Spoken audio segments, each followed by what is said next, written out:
Alors, je voulais vous faire un petit historique des safety cars utilisés en Formule 1. Et comme vous pouvez le voir, il y a des safety cars un peu bizarres quand même. Alors, voyons, passons en revue tout ce qu'il y a eu.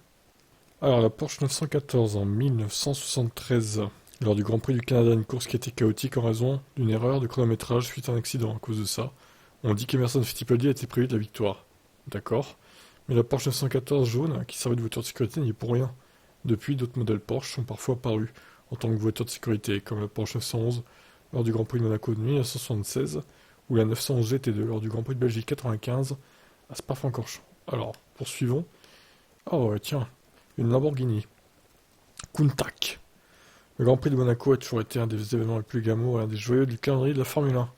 Et c'est sur cette même scène que la Lamborghini Countach, avec une immatriculation routière suisse, a fait ses débuts comme safety car entre 1981 et 1983. Il est intéressant de noter que le Grand Prix du Canada 1995 avait également une Lamborghini en attente comme voiture de sécurité, une Diablo à l'époque. Cependant, la course s'étant déroulée sans incident, le modèle italien n'a pas été montré à la télévision. Très bien.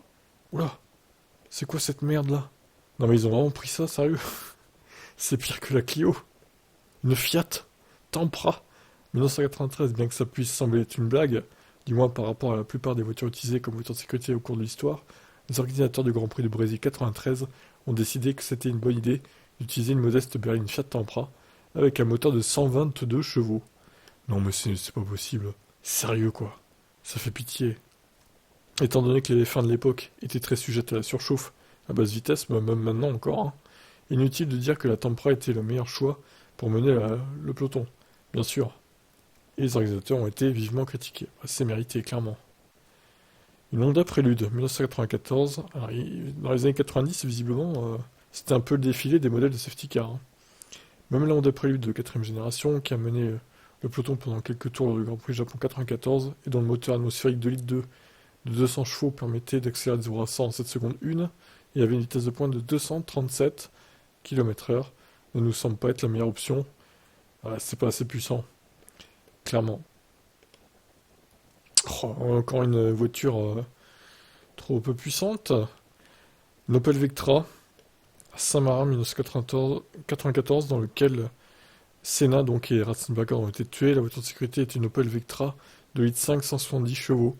Elle était capable de passer de 0 à 100 en 7 secondes 8 et d'atteindre la Vmax de 233 km/h. C'est nul. Les performances minables. Ah, la Clio Williams. Eh ben, c'était pas la pire, mine de rien. C'était la Fiat, hein, la pire, hein. Au niveau perf, en tout cas. Donc 2 litres, 150 chevaux, 0 à 100 7 secondes 8 et 215 km/h. Bon, c'est quand même la deuxième pire niveau perf, hein. Bon, alors Mercedes, évidemment, la liste est longue. 96, Mercedes a signé un accord d'exclusivité avec la Formule 1. À peu près au même moment où les flèches d'argent sont revenues chez McLaren Mercedes. Au cours du dernier quart de siècle, de nombreux modèles Mercedes, et plus tard AMG, ont été utilisés comme voitures de sécurité lors de tous les grands prix du championnat du monde de F1. Bon, la liste, vous l'avez. La dernière en date, donc, c'est la AMG GTR, hein, rouge, qui est maintenant utilisée depuis la saison 2021. Ouais, alors, ça, c'est- c'était un peu... elle a rien à foutre sur la piste, cette voiture. On peut pas la considérer comme safety car, je pense.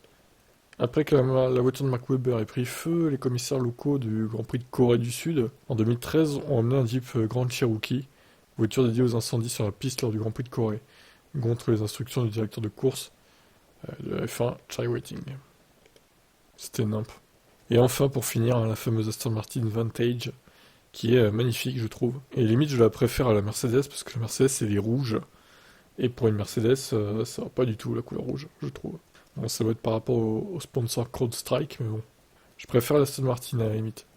Voilà pour cette liste de safety car en F1. Mention spéciale à la Fiat Tempra, hein, 122 chevaux. Une honte totale. Et la Clio Williams, bon, c'était pas une très bonne idée non plus. Allez, ciao.